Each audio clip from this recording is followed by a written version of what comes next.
அன்பியும் YouTube இல்லந்தோறும் இறைசாட்சி, உள்ளந்தோறும் மகிழ்ச்சி.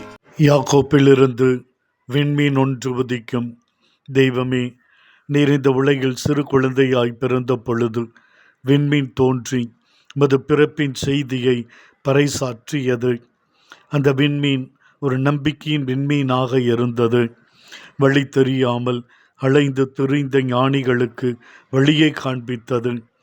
உமது இருப்பிடத்தை அவர்களுக்கு சுட்டி காண்பித்தது. விண்மீன் உம்மை சுட்டி காண்பித்தது.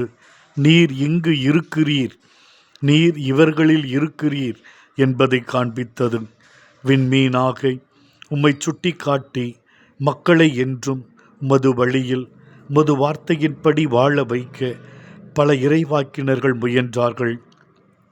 அவர்களின் பல முயற்சிகள் வெற்றியை அடைந்தன. சில சமயங்களில் தோல்வியும் அடைந்தது. பல நேரங்களில் மக்கள் வணங்கா கழுத்துள்ள மக்களாயிருந்தனர்.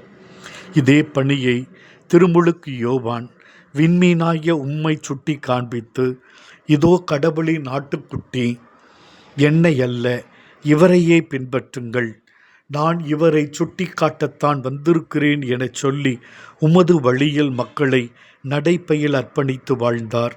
ஆண்டவரே, எங்களுடைய வாழ்க்கையை விண்மீனாக துளங்க எங்களுடைய பரிசுத்த ஜெபம் நிறைந்த நல்ல வாழ்க்கை உம்மை சுட்டி காண்பிக்க வரம் தாரும். இந்த அன்பியம் யூடியூப் சேனலை நீங்கள் ஷேர் பண்ணுங்க, சப்ஸ்கிரைப் பண்ணுங்க, லைக் பண்ணுங்க. Wish you all the best.